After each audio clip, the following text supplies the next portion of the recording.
네, 찬송가 74장 같이 찬양하겠습니다. 찬송가 74장입니다.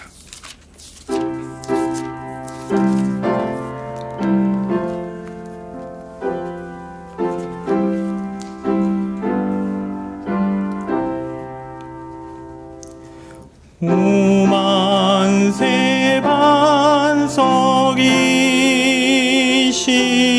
대주제 하나님, 저 창조 이전부터 도무궁한 세대 한없는 영광 중에 그 보좌 있으니 큰 부활난 풍파라도 흔들지 못하네. 이 인생 사는 것이 뜬 구름 같으며 저 푸른 동산 속에 꽃송이 같도다. 불 위에 이슬 같고 꿈같이 잠들어 이 세상 모든 영광 곧 사라지도다.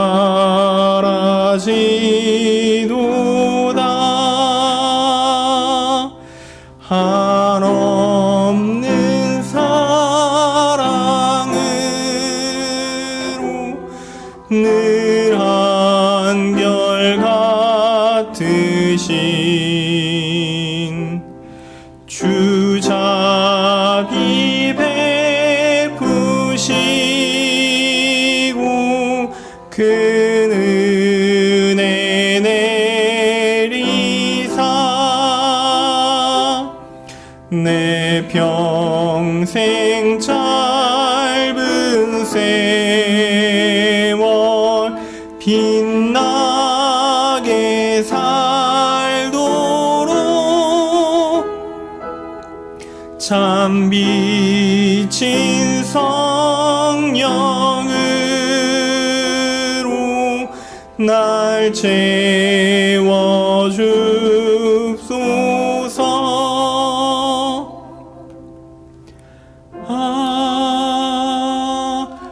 아멘. 493장 찬양하겠습니다. 493장입니다.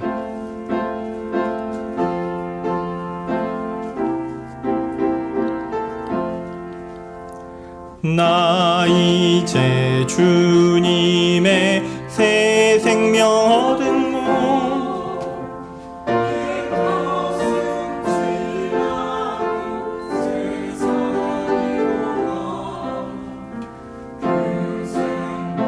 내 맘 강같이 흐르고 그 삶 내게서 해같이 빛난다. 영생을 맛보며 주 안에 살리라. 오늘도 내일도 주 함께 살리라. 주 안에 감추인 새 생명 얻으니 이전에 좋던 거 이제는 값없다. 하늘의 은혜와 평화를 맛보니 찬송 주 함께 살리라. 영생을 맛보며 주 안에 살리라. 오늘도 내일도 주 함께 살리라. 산천도 초목도 새 것이 되었고 죄인도 원수도 친구로 변한다. 새 생명 얻은 자 영생을 맛보니 주님을 모신 맘 새 하늘이로다.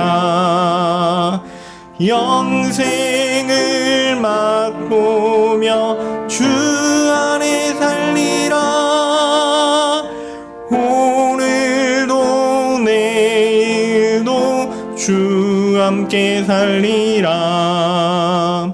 주 따라가는 길 험하고 멀어도 찬송을 부르며 뒤따라가리라. 나 주를 모시고 영원히 살리라. 날마다 섬기며 주 함께 살리라. 영생을 맛보며 주 안에 살리라. 오늘도 내일도 주 함께 살리라. 아멘. 55장 한 장 더 찬양하겠습니다. 55장입니다.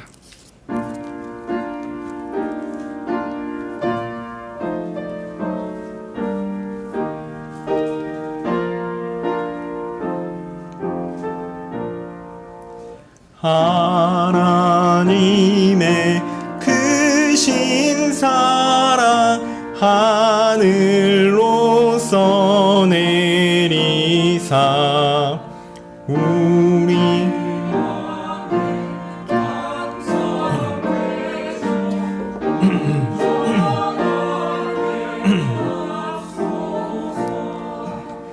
나의 주는 자비하사 사랑 무한하시니 두려워서 떠는 자를 구원하여 줍소서. 걱정 근심 많은 자를 성령 감화하시며 속과 은혜 사랑받아 평안하게 합소서. 점관아주 되신 주여 항상 인도하셔서 마귀 유혹받는 것을 속히 끊게 합소서. 전능하신 아버지여 주의 능력 주시고 우리 맘에 힘하셔서 떠나가지 맙소서. 주께 영광 항상 돌려 천사처럼 섬기며 주의 사랑 영영토록 찬송하게 합소서. 우리들 흠이 없게 하시고 주의 크신 구원받아 온전하게 앞소서. 영광에서 영광으로 천국까지 이르러 크신 사랑 감격하여 경배하게 합소서.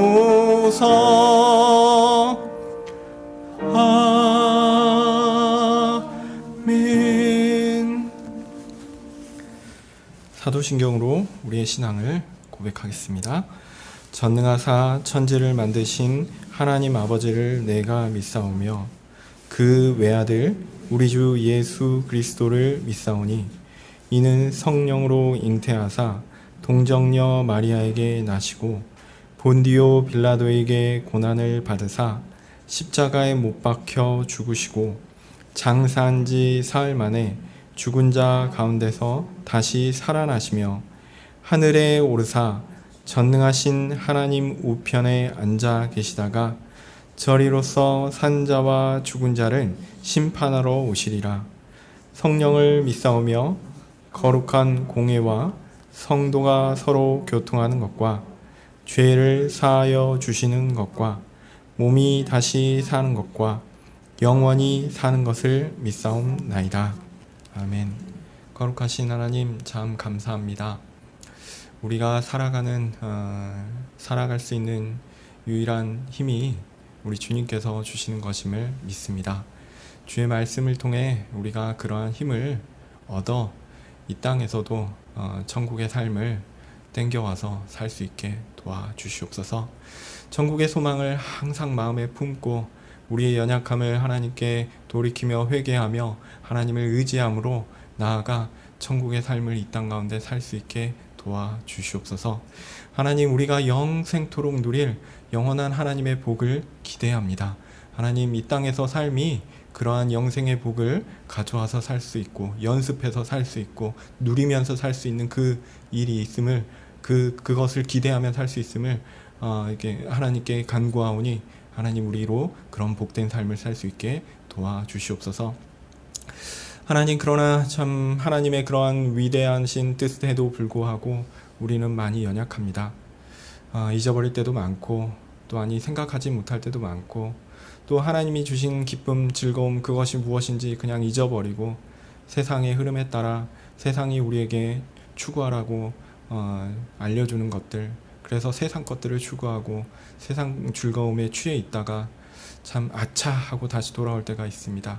하나님, 우리의 연약함 때문에 그러한 일들이 발생하더라도 우리로 그런 죄된 가운데 조금만 머물 수 있게 도와주십시오. 다시 돌아와 빨리 하나님께 돌아와 주께서 우리에게 주시는 그런 영광스러운 복음으로 돌아와 하나님께서 우리에게 주신 복을 기대하며 하나님을 의지하게 도와주시옵소서. 주의 말씀을 통해서 하나님께서 하나님의 백성에게 주시는 복과 또한 하나님의 대적들을 향한 진노들을 듣게 하여 주시고 그 진노의 두려움을 가지고 하나님께서 우리에게 복을 주시기를 기대하며 다시 하나님께 의지하는 참된 하나님 백성들 되게 하여 주시옵소서. 주의 말씀을 통해서 그러한 놀라운 지식들이 전파되게 하여 주시고 또한 그것들이 우리의 마음에 새겨져 다시 한번 하나님께 은혜를 구하며 엎드릴 수 있게 도와주시옵소서. 이 시간 주의 말씀을 통해서 그러한 은혜가 우리 가운데 풍성히 있기를 소원합니다. 예수님의 이름으로 기도합니다. 아멘.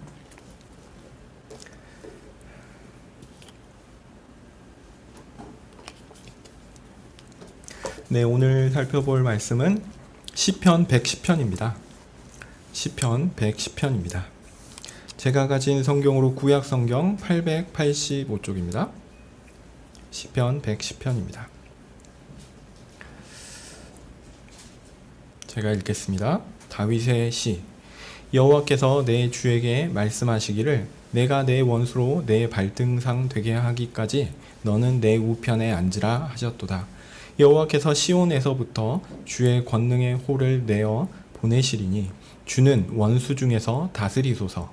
주의 권능의 날에 주의 백성이 거룩한 옷을 입고 즐거이 헌신하니 새벽 이슬 같은 주의 청년들이 주께 나오는도다. 여호와는 맹세하고 변치 아니하시리라. 이르시기를 너는 멜기세덱의 반차를 쫓아 영원한 제사장이라 하셨도다. 주의 우편에 계신 주께서 그 노하시는 날에 열왕을 쳐서 파하실 것이라. 열방 중에 판단하여 시체로 가득하게 하시고 여러 나라의 머리를 쳐서 파하시며 길가의 시냇물을 마시고 인하여 그 머리를 드시리로다. 아멘. 네, 오늘 살펴볼 110편은 시편 110편은 다윗의 시라는 표제로 시작합니다. 다윗이 기록한 시라는 말이죠. 그런데 그 내용은 다윗에 대한 내용이 아닙니다. 아무리 봐도 다윗에게 해당되는 내용이라고 보기 어렵습니다.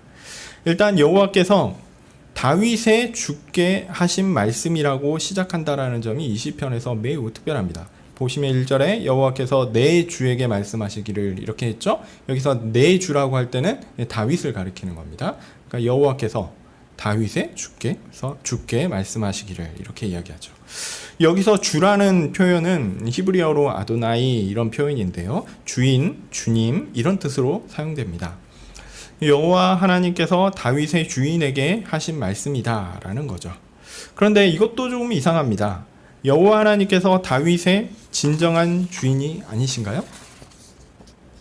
여호와 하나님이 진짜 주인이시거든요. 그런데 여호와 하나님이 나의 주에게 얘기한다는 거예요. 하나님께서 다윗의 주인이시며 만물의 주인이신 것은 너무나 당연한 사실이고 성경 어디에도 그런 것을 부인하지 않습니다. 그런데 다윗은 여기서 당황하지 않고 혹은 조금 어색한 표현을 쓰면 좀 더듬거릴 수 있거든요. 근데 그런 표현이 없어요. 그냥 다윗은 너무 자연스럽게 여호와 하나님이 아닌 다른 존재를 나의 주 이렇게 표현하고 있습니다. 더하여 주인이라는 표현 자체도 의미심장합니다. 히브리어에서 여호와, 히브리어 성경에서 여호와라는 하나님의 이름은 사실 모음이 붙어 있지 않은 단어입니다. 원래 히브리어는 자음만 기록되어 있습니다. 원래 성경은 그렇고요. 근데 모음은 그래서 이제 자음만 있기 때문에 모음은 적절하게 붙여서 읽는 방식으로 전승되었습니다.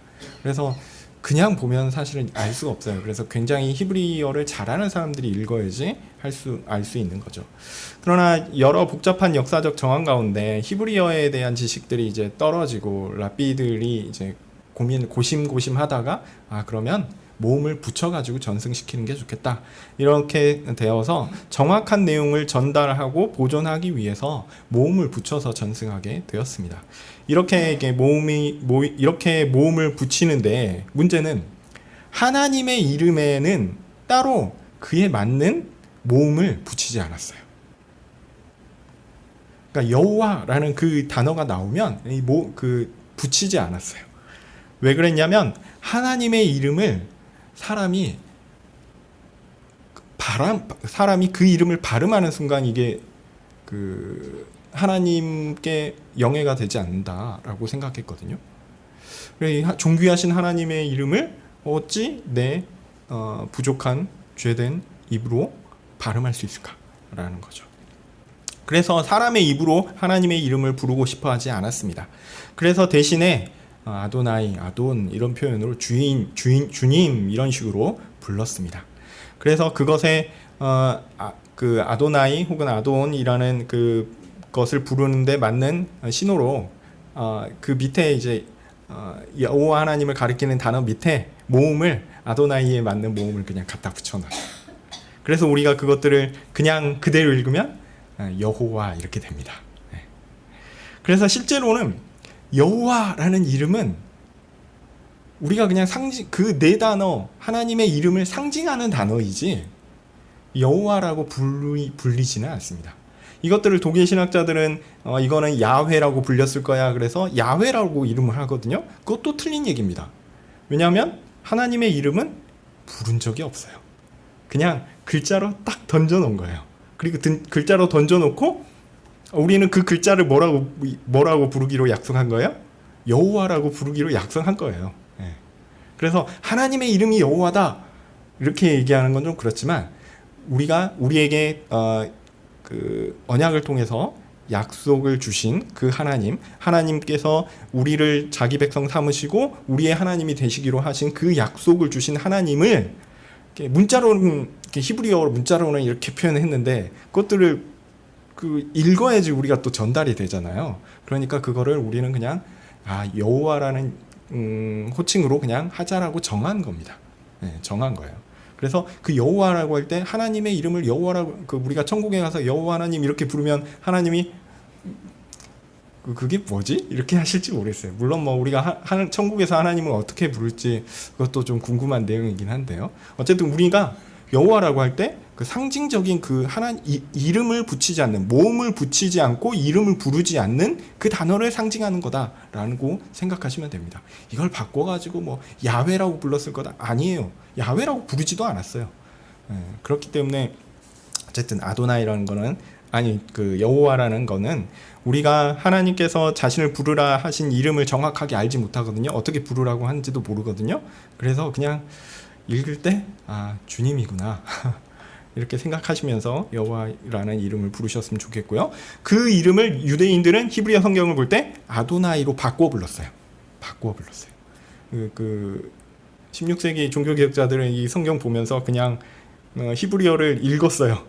그대로 모음도 밑에 써 있으니까 히브리어를 그대로 여호와 이렇게 읽었는데 솔직히 얘기해서 조금 무식했던 거죠.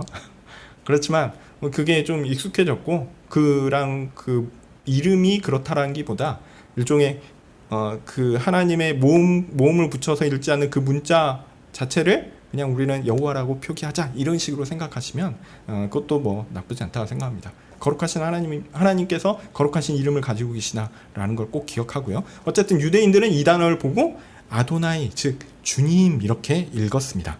그래서 주님이라고 부르면 이것은 여호와 하나님을 가리키는 것과 거의 같은 걸로 보았어요. 그래서 성경에서 주인이라는 표현, 주님 혹은 주인이라는 표현은 상당히 중요한 의미를 담고 있습니다. 구약에서 주님은 하나님을 향한 용어로 사용되었고요. 이것은 신약에서도 그대로 인용됩니다. 주님이 이제 신약에서 사용되는 신약에서도 주님이란 단어가 많이 사용되죠. 이게 하나님을 가리키는 용어로 사용됩니다. 그래서 다윗이 여호와 하나님을 이야기하면서 또한 동시에 나의 주라고 호칭한 것은 신학적으로 매우 중요하게 됩니다. 왜냐하면 여호와 하나님이시잖아요. 근데 그분과 구분되는 나의 주, 나의 하나님과 같은 분이 존재한다라는 얘기입니다. 여호와 하나님께서 나의 하나님에게 말씀하셨다. 이렇게 해석될 수 있기 때문에 이 본문은 매우 중요합니다. 이런 점에서 시편 110편은 신적 존재가 최소한 여기서는 복수다라는 것을 알려주고 있어요. 그런데 다윗이 여기에 거부감이 있었는가 했을 때는 아닙니다. 다윗은 너무 자연스럽게 이것을 이야기하고 있어요. 하나님이 어떤 의미에서 이것은 하나님이 이걸 이 본문을 히브리어로 보시면요. 직접 화법으로 돼 있어요. 그러니까 여호와께서 내 주에게 말씀하시되 그러면은 내가 내 원수 나올 때 그 앞에 거기 나오는 나는 여호와 하나님, 주어는 여호와 하나님이고요. 내 원수 그럴 때는 다윗이 주님이라고 부르는 여기서 보면 메시아죠. 메시아의 원수거든요. 그래서 직접 합법으로 이렇게 몇 절까지지? 4절. 예. 거의 4절까지는 직접 합법으로 이렇게 채워져 있거든요. 그런 면에서 보면 하나님께서 다윗에게 직접 알려주신 것 같아요. 말씀해 주신 것 같아요. 어떤 의미에서 다윗이 그대로 받아 적고 있는 그런 느낌도 있습니다. 자, 제가 이게 말씀드리고자 하는 거는 다윗이 이런 하나님의 계시를 받고도 당황하지 않았다는 거예요. 이 본문의 여호와 하나님은 성부 하나님을 가리키고 나의 주는 여러분들도 예상하다시피 메시아를 가리키죠. 메시아는 예수님을 가리키게 됩니다. 그리고 이 메시아는 성자 하나님을 가리키는 거죠. 그래서 이 본문은 삼위일체의 큰 비밀 중 하나를 드러내고 있다라고 할 수 있습니다. 그래서 이런 것을 기초로 보면 다윗은 어떤 의미에서 삼위일체에 대해서 잘 알고 있었다. 그리고 그 내용을 너무 자연스럽게 우리에게 거리낌 없이 잘 전달하고 있다라고 보여집니다. 그리고 하나님께서 메시아를 통해서 하실 일에 대해서 110편을 통해서 설명하고 있죠. 물론 이 본문은 성령에 대한 얘기는 구체적으로 등장하지 않기 때문에 이 본문이 아니라 다른 본문에서 이렇게 설명될 수밖에 없지만, 최소한 삼위일체 교리가, 즉 하나님의 위격이 하나님이 한 분이라고 할 때 하나님의 위격이 하나다라는 것이 아니라 하나님의 위격은 복수다라는 것을 우리에게 알려주고 있다는 것을 알 수 있습니다.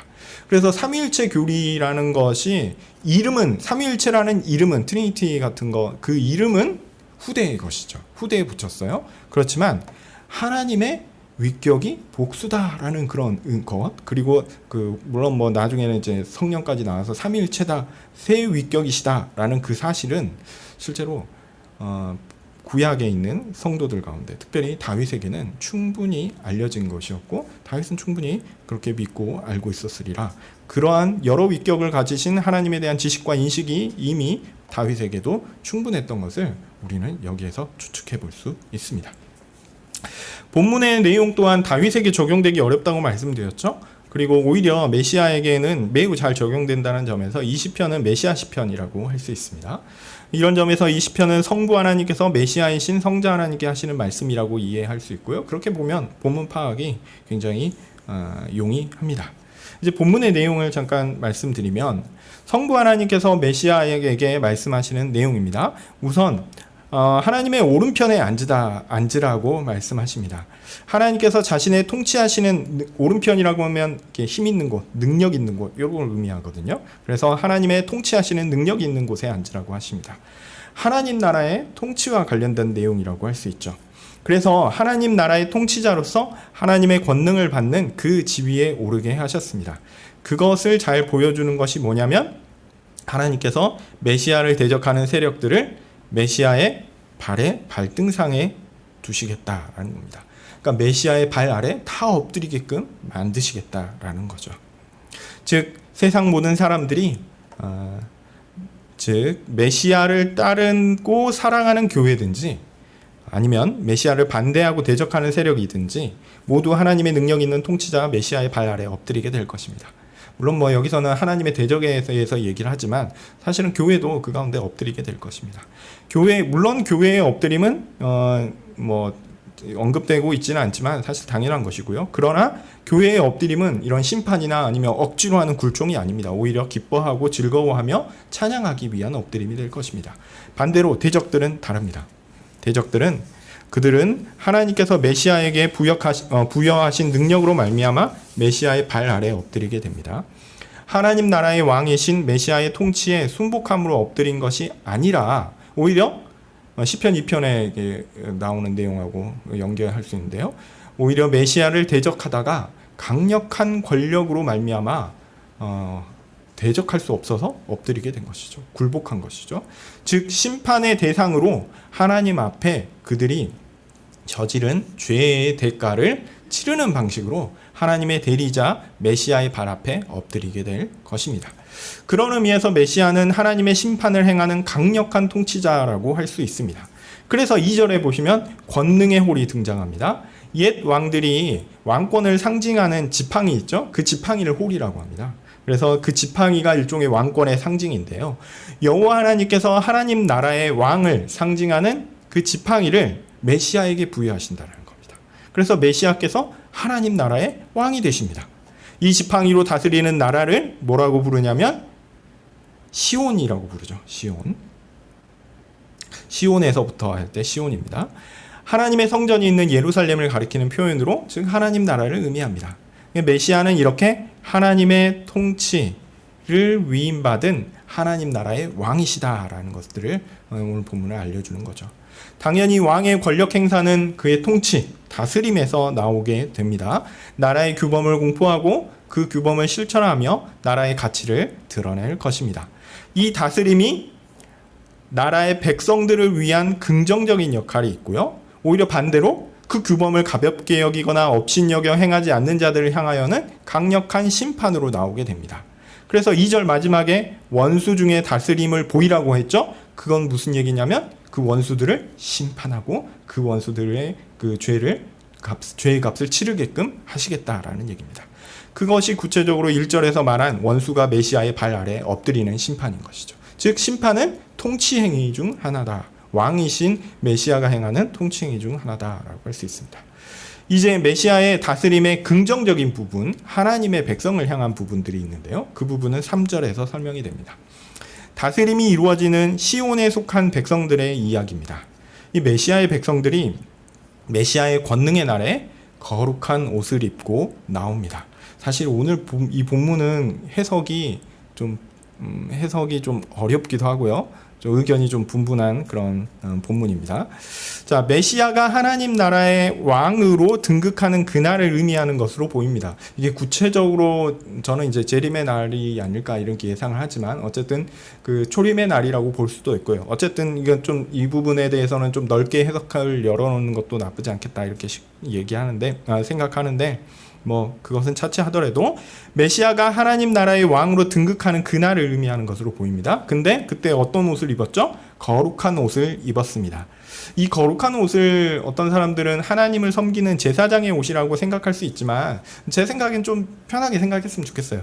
하나님 나라에 가장 적합한 모습으로 나왔다라고 생각하면 좋을 것 같습니다. 왜냐하면 하나님이 거룩하시니까 우리도 거룩하게 되는 거죠. 하나님이 내가 거룩하니 너희도 거룩하라 이렇게 말씀하신 것처럼 우리가 거룩한 옷을 입고, 즉 하나님께서 우리를 이렇게 했으면 좋겠다라고 생각하시는 그 모습, 가장 하나님께서 적합하다라고 하신 그 모습으로 우리가 나오게 될 것입니다. 그런데 그 사람들이 나온 곳이 어디냐면, 오늘 본문은 조금 우리말 해석은 조금 잘 못했어요. 거룩한 옷을 입고 즐거이 헌신한다라는 말도 기껏 즐거이 나온다라는 말을 이제 헌신하다라고 좀 해석한 것 같고요. 그 다음에 새벽 이슬 같은 이 표현은 사실은 맞지 않습니다. 문자적으로 보면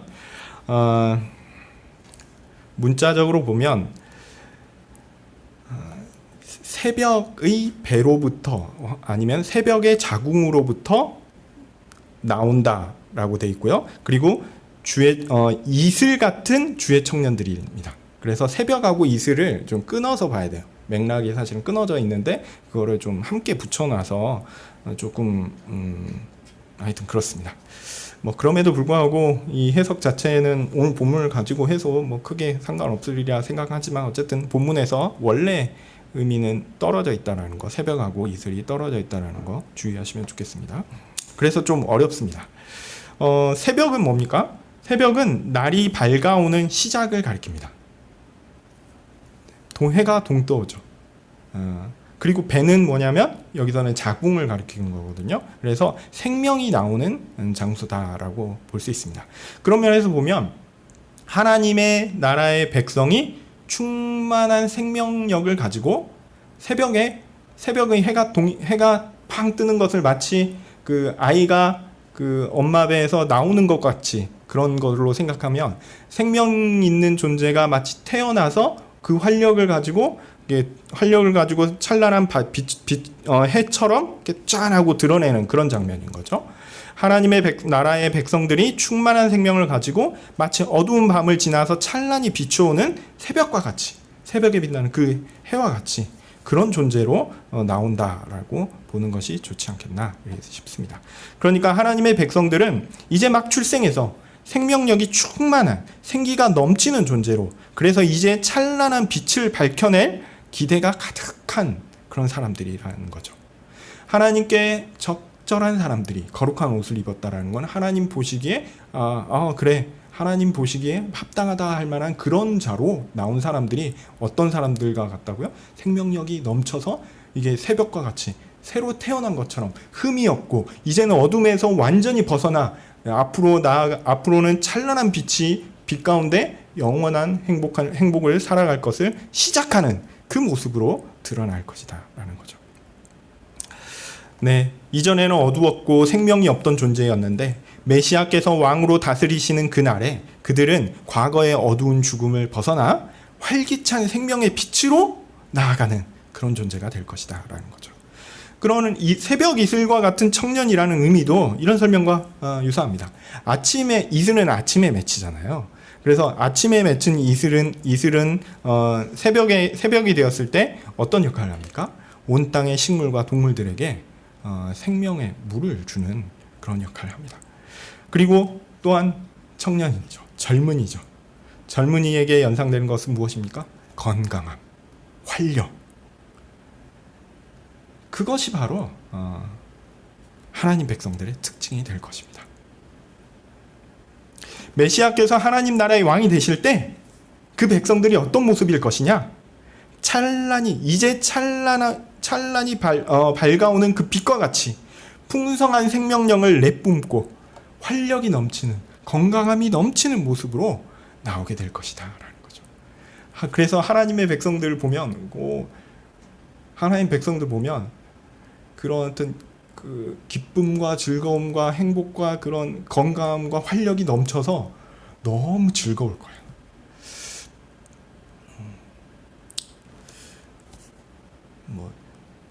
다들 그런 삶이 좋으시죠? 내가 10년만, 20년만 더 젊었으면, 지금 가지고 있는 어떤 지식과 그런 걸 가지고 몸이 좀 더 젊었으면, 이런 생각하실 텐데, 천국에 가시면 우리가 그런 사람이 될 겁니다. 시편 110편이 사실 그 얘기를 하는 거예요.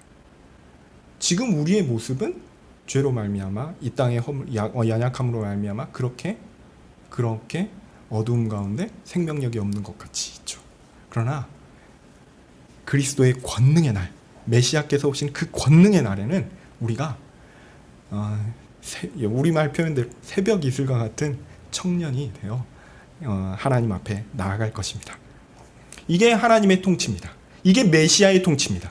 메시아의 다스림이 하나님의 백성들을 그렇게 만든다라는 거예요. 메시아께서 하나님의 백성을 그렇게 나오게 하신다라는 겁니다. 새로운 생명으로 나오게 하신다라는 겁니다. 자, 하나님의 백성에 대해서는 이렇게 찬란했지만 하나님의 백성이 아닌 대적들에 대해서는 어떻게 했죠? 발등상이 되기까지 심판하기까지 하신다 그랬죠. 이제 메시아께서 메시아께서 하나님 나라의 왕으로 다스리는 것들에 대해서 이렇게 말씀드리고요. 4절에서는 여호와 하나님께서 메시아에게 주시는 또 다른 특별한 지위에 대해서 얘기합니다. 하나님의 변치 않으시는 맹세로 되었다라고 합니다. 메시아는 영원토록 제사장이 될 것입니다. 이스라엘 백성들 중에 하나님께서 제사장으로 세우신 지파는 어디죠? 레위 지파입니다.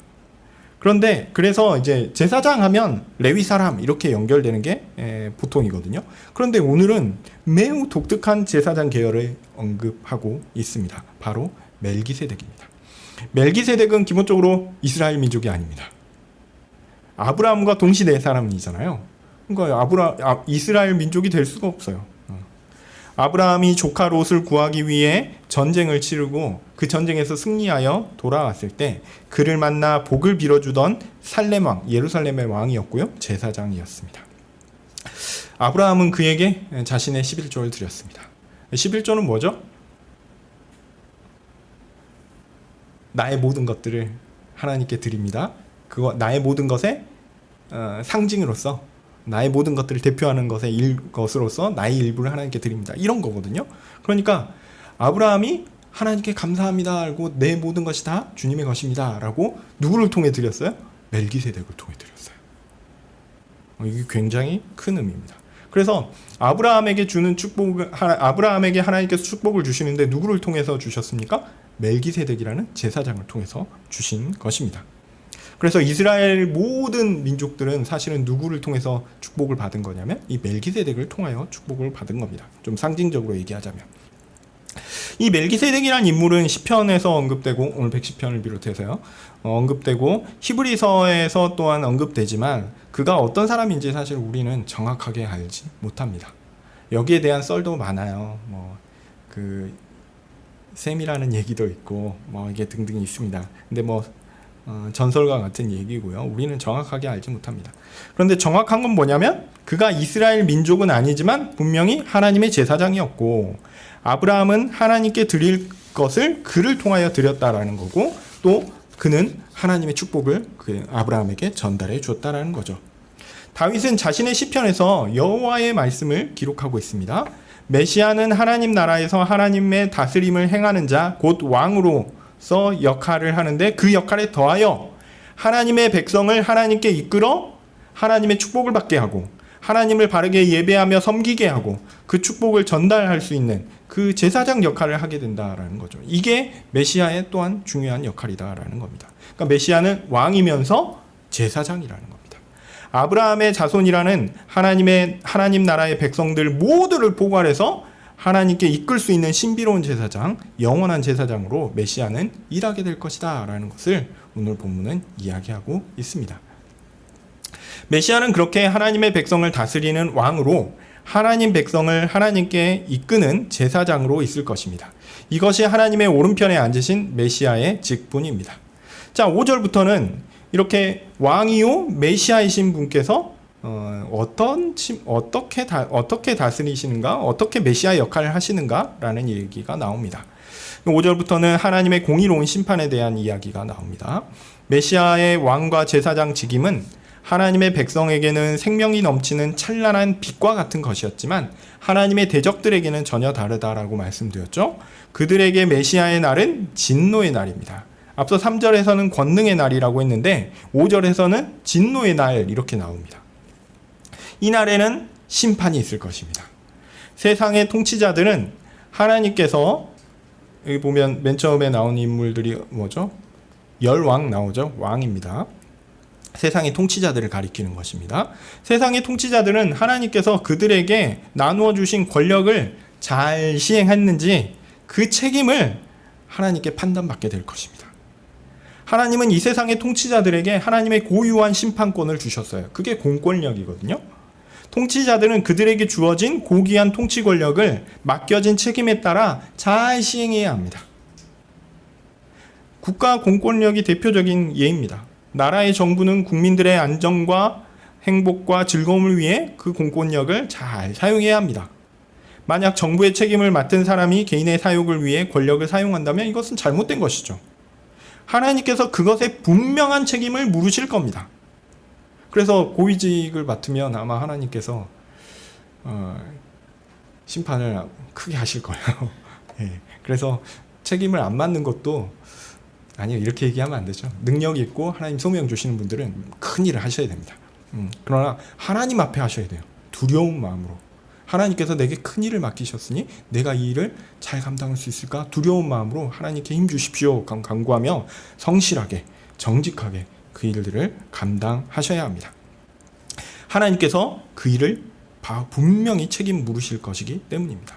물론 여러분들이 보시다시피 이 땅에서는 그런 잘못에 대해서 책임이 응당 물어지지 않는 것 같아서 답답함이 많습니다. 답답하죠.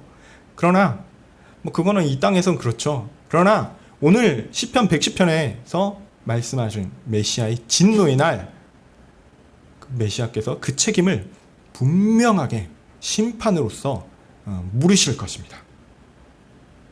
우리는 모든 것의 완성을 그날 보게 될 것입니다. 국가뿐 아니라 사회의 주요 역할을 하는 기관들도 많이 있습니다. 특별히 경제적 기능을 하는 회사의 조직도 그렇죠. 주요한 책임을 맡은 사람은 회사와 그에 속한 사람들을 향하여 경제적이며 윤리적인 책임을 가지고 있습니다.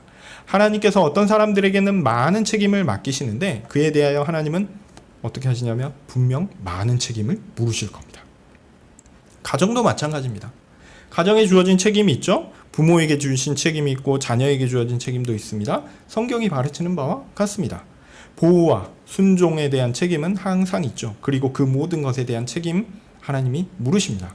하나님은 잊지 않으세요. 교회는 더욱 심각합니다. 하나님께서 복음 전파를 위해 특별하게 세운 직임을 감당하는 목사가 있습니다. 또 교인들의 영적 필요를 위해 세운 장로들이 있습니다. 또한 교회의 육적인 필요들을 위해 세운 집사들이 있습니다. 모두 다 책임을 맡은 사람들입니다.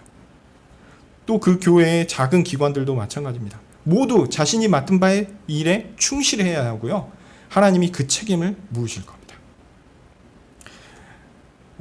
우리가 주로 잘못해서 야단을 맞을까 봐 두려워서 그런 마음들이 있습니다. 그렇지만 좀 그래도 다행인 것은 우리가 성실한 마음으로 최선을 다하면 하나님께서 우리의 연약함에도 불구하고 덮어주시고 칭찬해 주실 것은 분명하니까 성실한 마음으로 하십시오. 너무 두려워가지고 아무것도 하지 않으리라 이런 것도 옳지 않습니다.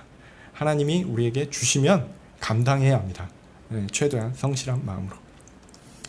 네, 하여튼 그런 부족함을 회개하는 마음은 우리에게 항상 있어야 하고, 자신이 한 일에 대한 겸손함은 우리에게 필수라는 것을 꼭 기억해야 합니다. 어쨌든 권능의 나라의 왕들은 하나님께서 자신들에게 맡긴 위대한 일에 대한 책임을 지게 될 것입니다. 그 결과는 우리의 죄악이 증거하는 것과 마찬가지입니다. 이 땅의 질서를 보십시오. 서로가 서로를 배려하고 유익하게 하려는 사랑보다 어떻게든 남의 것을 빼앗아 자신의 이익을 챙기려는 지독한 마음들이 사회에 가득합니다. 하나님 나라의 왕이요 제사장이신 메시아의 권능이 드러나는 그날, 하나님의 대적을 향하여 하나님의 심판하시는 진노가 드러날 것입니다. 하나님은 자신의 책임을 마땅히 감당하지 않는 것에 대해서 정확하게 판단하실 것입니다. 그 결과 모든 나라들의 영원한 죽음의 형벌이 가해질 것입니다. 여러 지역의 나라에서 그 우두머리들, 그리고 그 악한 짓을 하는 사람들, 메시아께서 그 머리를 치실 것입니다. 무서운 말이죠. 메시아는 이런 심판을 시행하시는 분입니다. 7절은 더 무섭습니다. 차분하게 심판을 하는 게 아니라요, 마치 전쟁 중에 전사들이 목을 축이기 위해 잠깐 길가의 시냇물에서 목을 축이고 다시 고개를 들어 적을 치기 위해 나아가는 것처럼 그 일을 하실 겁니다. 7절이 그 얘기예요. 무섭습니다. 이 구절은 하나님의 대적을 향하여 아주 하나님 메시아께서 엄청난 그 진노의 심판을 준비하고 계신다라는 거죠. 그래서 사실 두려워해야 합니다. 자, 정리하면 시편 110편은 메시아께서 왕과 제사장으로 다스리시는 그 날을 의미합니다. 그날의 원수가 발등상이 될 것입니다. 이런 하나님의 심판을 통해서 이루어질 것입니다. 구체적으로 그들의 범죄에 대한 영원한 죽음의 형벌이 이루어질 것입니다. 메시아는 그 심판을 결코 쉬지 않고 완전히 시행할 것입니다. 그래서 진노의 날입니다. 그러나 하나님의 백성들에게는 어떻습니까? 하나님 나라의 왕의 다스림이 있는 날입니다. 제사장이신 메시아께서 세워지는 그 날입니다. 그래서 권능의 날입니다. 그날에 하나님의 백성들은 생명력이 넘치고 활기가 넘치는 새벽과 같이 나와서 하나님 나라에 합당한 자로 드러나게 될 것입니다. 이렇게 하나님께서 메시아를 통해서 이루실 하나님 나라에 대한 이야기를 다윗은 하나님께 듣고 우리에게 전하고 있는 것입니다. 네, 이거는 제가 그냥 시편 110편에 대해서 쭉 그냥 이야기한 거고요. 오늘 제가 이야기하고 싶은 것은, 제가 또 이야기하고 싶은 것은 이 부분의 일부에 대한 얘기입니다. 아까 맨 처음에 이야기하면서 얘기했던 부분, 삼위일체에 대한 얘기를 잠깐 하도록 하겠습니다. 우리는 하나님 나라에 대한 이야기에서 아주 중요한 이야기를 알 수 있죠. 바로 여호와도 하나님이시고 다윗의 주도 하나님이시다는 거. 여기에서 여호와는 성부 하나님을, 다윗의 주는 성자 하나님을 가리킵니다. 다른 성경의 증거를 따라 보면 성령 하나님도 분명한 하나님이십니다. 우린 그것을 알 수 있어요. 그렇게 성경은 하나님께서 한 분이시지만 그 위격이 셋이 있다라고 증거합니다. 이것은 신약에서 알려진 사실이 아니라 구약에 이미 알려진 사실이었습니다. 다윗은 이 사실을 증거하면서도 말씀드렸듯이 전혀 당황하지 않았어요. 거리끼 하지 않았어요. 이게 맞나? 이런 식으로 갸웃하지도 않았습니다. 당연한 것으로 받아들이고 또한 우리에게 설명해 주었습니다. 이렇게 성경의 증거를 따라 하나님은 세 위격으로 구분되십니다. 보통 기독교를 유일신 종교 이렇게 이야기하죠. 우리가 믿는 하나님이 한 분이다 이 얘기죠. 그 얘기 성경적으로 맞는 이야기입니다. 맞습니다. 다른 시편을 통해서 제가 그 내용도 다음번에 이렇게 살펴볼 겁니다.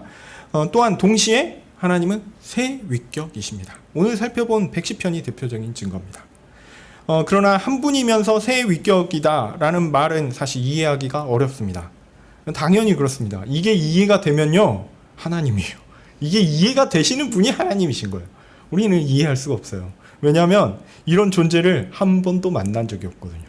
우리는 그런 존재를 만든 적도 없고 우리가 그런 존재가 되어본 적도 없어요. 그렇기 때문에 우리의 경험, 우리의 이해를 뛰어넘기 때문에 우리는 삼위일체를 추측할 뿐이지 사실은 우리의 추론으로 알 수 있는 건 아닙니다. 대신에 성경이 우리에게 교훈하시는 대로, 성경이 우리에게 체계적으로 알려주는 바대로 우리는 믿는 것입니다. 그래서 성경이 그렇게 가르친다라는 사실이 중요하지, 우리가 하나님에 대해서 추론을 하거나 이성적 사고를 통해서 뭔가를 드러내는 것은 사실 부정확한 가능성이 굉장히 높습니다. 교회의 역사 가운데도 이에 대한 오해가 상당히 많습니다. 대표적인 이론이 뭐냐면 양태론과 삼신론입니다. 양태론은 뭐냐면 양태, 모양이 바뀐다라는 거거든요. 하나님께서 한 분이신데 드러나는 모양이 바뀐다라는 거예요. 구약에서는 아버지요, 신약에서는 아들이요, 교회의 시대는 성령으로 나타나신다, 이렇게 주장하는 게 대표적입니다. 고대로부터 유명한 주장이었고요. 세대주의자들 가운데는 이제 시대마다 하나님의 나타나시는 모습이 다르다, 이렇게 표현하기도 했습니다. 또 대표적인 삼신론 얘가 뭐냐면 물입니다. 이건 물이죠. 물은 H2O니까. 근데 이게 얼음이, 이게 영화가 아니죠, 온도를 낮춰가지고 얼리면 뭐가 됩니까? 얼음이죠. 근데 상온에서는 이게 물이죠. 그러나 이게 온도가 올라가서 기체가 되면 수증기죠. 그러니까 뭐 H2O는 똑같은데 고체와 액체와 기체일 때 상태가 다르니까 이런 것이 삼위일체를 보여주는 예다, 이렇게 설명하시는 목사님들이 있었어요. 그래서 저도 그렇게 설명하시는 분을 직접 보기도 했고, 근데 이거는 대표적인 양태론적 오류입니다. 이렇게 가르치면 안 됩니다. 네. 성부 하나님과 성자 하나님과 성령 하나님은 한 분이시죠. 그렇지만 세 위격이세요. 위격이라는 것은 제가 예전에 말씀드린 거 기억하시는지 모르겠는데 구분이 된다는 겁니다. 그래서 성부 하나님, 성자 하나님, 성령 하나님, 이렇게 구분이 된다는 거예요. 성부 하나님은 성자 하나님이 아니시고요. 이 땅에 육신을 입고 오신 분은 오직 성자 하나님이십니다. 성령 하나님은 성부 하나님과 성자 하나님이 아니시고요. 대신에 성부와 성자로부터 나오시는 분입니다. 이 관계에 대해서는 제가 나중에 설명드리도록 하겠습니다. 제가 지금 말씀드린 내용은 우리가 신앙 고백으로 인정하는 그냥 공식적인 내용입니다. 그래서 좀 기억하시면 좋겠다는 생각도 합니다. 한편으로 또 다른 얘기가 있는데요. 이거는 삼신론입니다. 삼신론. 제가 성부, 성자, 성령 이렇게 해서 구분된다 그랬잖아요. 그러니까 그러면 하나님이 세 분이네, 이렇게 단정 짓는 거죠. 그러나 성경이 그걸 얘기하지 않아요. 성경은 명백하게 하나님은 한 분이라고 얘기하고 있습니다. 이것에 대한 설명은 하나님께서 영원하고 영적인 신적 본질로서 한 분이시다, 이렇게 표현합니다. 교리적으로는. 그래서 세 위격으로 구분은 되지만 각각 분리되거나 완전히 떨어지거나 아니면은 이 성부와 성자가 섞이거나 아니면 성자와 성령이 섞이거나 이는 섞이지 않습니다. 그래서 구분되지만 분리되지 않는다, 이렇게 표현할 수 있습니다. 물론 잘 이해 안 되시는 거 압니다. 저도 사실 이해가 안 돼요. 그렇지만 성경이 그렇게 이야기하고 있어요. 한 분이시지만 완전히 떨어지고 분리되지도 않고 섞이지도 않는 그런 분이라는 거죠. 사역에서도 그렇습니다. 하나님의 사역은 사실상 성삼위 하나님 공동의 사역입니다. 창조의 사역에 있어서, 구속의 사역에 있어서, 구원의 적용의 사역에 있어서 삼위 하나님 모두 일하십니다. 그런 증거들이 성경에 많이 있어요. 그러나 각 사역에서 대표적으로 드러나는 위격들이 있습니다. 그래서 창조에는 누가 드러나죠? 성부 하나님, 아버지 하나님이 많이 드러나고요. 그 다음에 구속 사역에서는 누가 드러나죠? 아들, 성자 하나님이 드러나고요. 구원의 적용에 있어서는 어떻습니까? 성령 하나님이 두드러지게 드러납니다. 그러나 각각에 있어서 하나님이 공동으로 함께 일하신다라는 것도 마땅한 사실입니다. 이런 내용들은 제가 나중에 다른 시편들을 통해서 상세하게 하나하나 말씀드리려고 합니다. 역사 이야기 꼭 하나 해야 돼가지고 하나 하고 넘어가겠습니다. 셀베투스라는 이름 혹시 들어보셨어요? 들어보실 수 있습니다. 이게 지금 저한테 들으시면 나중에 들으셨을 때 좀 나을 수 있습니다. 셀베투스라는 사람은 16세기 스페인 출신의 의사이고 신학자로 제네바에서 이단의 혐의로 체포되어서 사형을 당한 인물입니다. 화형당했어요. 끔찍하죠. 불에 타 죽었어요. 칼빈이 그의 재판에 개입을 했습니다. 그래서 칼빈에게 부정적 입장을 가진 사람들은 칼빈의 교조주의적 사고가 자유로운 사상을 하고 있었던 신학자 세르베투스를 죽였다라고 비판하기도 했습니다. 자, 세르베투스가 사형을 당한 이유는 뭐냐면 그가 삼위일체 교리를 부정했기 때문입니다. 그는 하나님께서 한 분이시면서 세 위격으로 존재하신다라는 삼위일체 교리를 부정했습니다. 그는 역사를 굉장히 좋아했어요. 그래서 초대교회 얘기를 쫙 하면서 삼위일체 교리가 4세기의 교회 회의를 통해서 결정된 것이고 성경을 왜곡한 것이다 라고 주장했습니다. 그는 자신이 성경을 해석한 결과로서 예수님은 하나님의 아들인 것은 맞는데 하나님의 아들이 하나님은 아니야 라고 얘기합니다. 그러니까 영원전부터 존재한 진짜 하나님이 아니라 그냥 하나님의 아들이라고 불릴 수 있는 그런 존재지 라고 이야기합니다. 그래서 하나님은 오직 한 분이시다. 그리고 이 땅에 육신으로 나타난 예수님은 하나님 아니지. 그게 성경이 이야기하는 바야 라고 이야기합니다.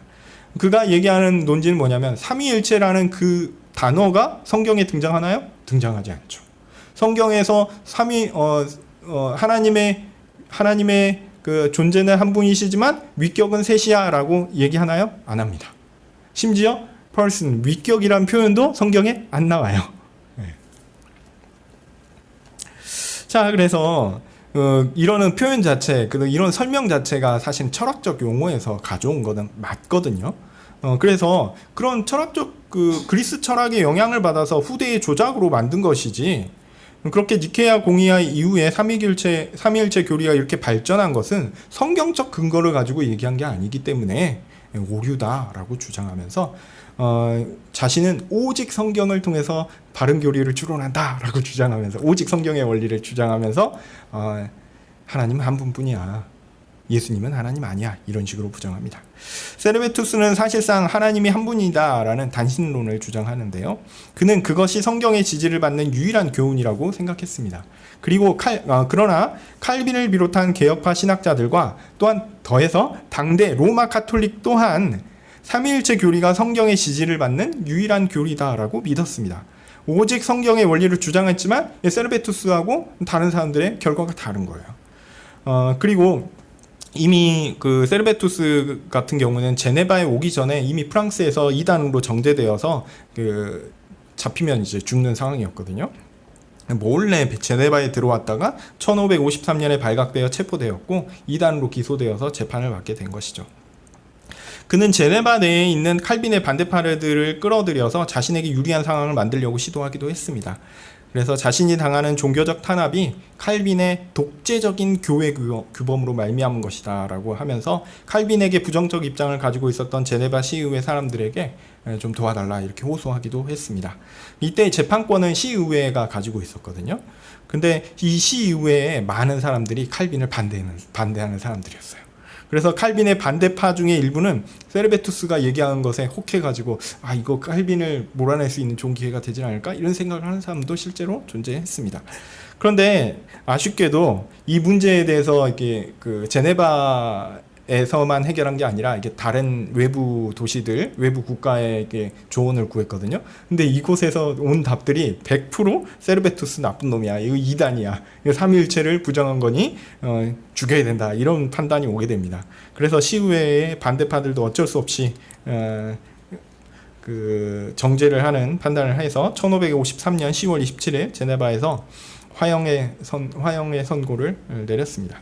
그래서 이것을 보고 칼빈이 세르베투스의 화형을 주도한 사람이다 이렇게 생각하기도 하는데요. 꼭 그렇지는 않습니다. 말씀드렸듯이 제네바 시 안에는 칼빈을 반대하던 사람들이 꽤 있었어요. 그리고 그 당시에 세르베투스를 그러니까 목을 자르는 식으로 해야지 화형은 너무 좀 끔찍하다 이렇게 칼빈은 자신의 견해를 밝히기도 했습니다. 우리 입장에서는 다 끔찍하죠. 근데 당시는 그렇지 않았어요. 예. 감수성이 좀 달랐습니다. 자, 그리고 세르베투스와 같이 삼위일체의 견해에서 이단인 사람이 어떤 원리를 주장했습니까? 오직 성경의 원리를 주장했습니다. 이게 중요합니다. 삼위일체와 같은 용어가 성경에 등장하지 않는다라는 것이 그들의 논지였거든요. 그러나 성경에 기초한 교훈은 사실은 용어 자체가 중요한 게 아닙니다. 성경의 내용이 증거하는 것을 사람들이 적절한 용어로 우리가 이해하기 쉽게끔 정리한 것일 것 뿐이기 때문입니다. 오늘 시편 110편 보십시오. 하나님께서 한 분이라는 사실이 하나님께서 한 위격이다, 한 위격만 있으시다라는 것을 의미하지 않는다라는 것을 분명하게 보여줍니다. 성부 하나님과 성자 하나님의 구분이 너무나 명백합니다. 더하여 그 사실이 교회를 당혹해 하지 않아요. 다윗은 이를 너무 자연스러운 것, 당연한 것으로 받고 있고 기록하고 있고 우리에게 전달하고 있습니다. 오히려 성부 하나님과 성자 하나님께서 하나님의 나라를 어떻게 조직하고 그 나라에서 메시아의 왕직과 제사장직의 기능이 어떻게 될 것이며 종국에 하나님께서 그 나라를 어떻게 완성하실 것인가에 대해서 하나님 나라의 백성들이 어떨 것이며 대적들에게는 어떤 일이 있을 것인지를 자세하게 그리고 담담하게 우리에게 알려주고 있습니다. 하나님께서 성부 하나님의 역할과 성자 하나님의 역할이 분명히 구분되어서 설명되고 있는 것이죠. 그렇게 보면은 성경은 삼위일체 교리를 반대하지 않습니다. 오히려 증거하고 있습니다. 하나님은 한 분이시지만 한 위격이 아니라 세 위격으로 계신다라는 거죠. 역사적으로 이 교리를 반대하는 사람들은 꾸준히 있었습니다. 그들은 성경을 오해하고 자신의 좁은 시각으로 이해하려고 했지만 성경을 하나님의 말씀으로 믿는 다수의 그리스도인들은 이 성경의 교훈이 무엇인지를 잘 알았고 이 교훈을 성경적인 것으로 잘 받았습니다. 그리고 그것들을 잘 정리해서 우리가 이해하기 쉽게끔 우리에게 삼위일체 교리라는 것으로 우리에게 넘겨주었던 것이죠. 이런 삼위일체 교리는 교회의 아름다운 교리요, 하나님에 대한 바른 지식을 담은 교리입니다. 이런 하나님에 대한 바른 교훈을 잘 받아 하나님에 대한 바른 지식 가운데 우리는 하나님께서 주시는 하나님의 백성의 복을 누려야 할 것입니다. 사실은 이런 하나님에 대한 지식을 갖는 것이 이 시편 110편에서 나오는 새벽 이슬과 같은 청년들이 가지는 그런 복이기도 한 것이죠. 이러한 그 하나님에 대한 바른 지식으로 하나님께서 하나님의 백성이 누리시는 복들을 우리 성도님들 모두 누리시길 소원합니다. 기도하겠습니다. 거룩하신 하나님, 부족한 사람을 통해서 우리 110편에 대한 얘기를 살펴보았고 또한 그것을 통해 하나님께서 이미 구약 시대에도 자신을 한 분이시지만 삼위일체 하나님으로 드러내고 있다는 하나의 증거로 또한 보았습니다. 하나님, 우리로 성경에서 우리에게 알려주시는 하나님에 대한 바른 지식들을 가지게 하여 주시고 또한 그것이 우리에게 어떤 의미이고 또한 그것을 통해서 우리에게 실현되는 그 복들, 그 하나님의 새벽 이슬과 같은 청년들이 나오는 그 모습들을 우리에게 적용하며 또한 그것들이 누려지기를 소원하며 하나님을 향하여 나아가는 참된 하나님 백성 되게 하여 주시기를 소원합니다. 우리로 그 복을 기대하며 누리게 하여 주시옵소서. 예수님의 이름으로 기도합니다. 아멘. 하늘에 계신 우리 아버지여, 이름이 거룩히 여김을 받으시오며 나라의 임하옵시며 뜻이 하늘에서 이룬 것 같이 땅에서도 이루어지이다. 오늘날 우리에게 일용할 양식을 주옵시고 우리가 우리에게 죄 지은 자를 사하여 준 것 같이 우리 죄를 사하여 주옵시고 우리를 시험에 들게 하지 마옵시고 다만 악에서 구하옵소서. 대개 나라와 권세와 영광이 아버지께 영원히 있사옵나이다. 아멘.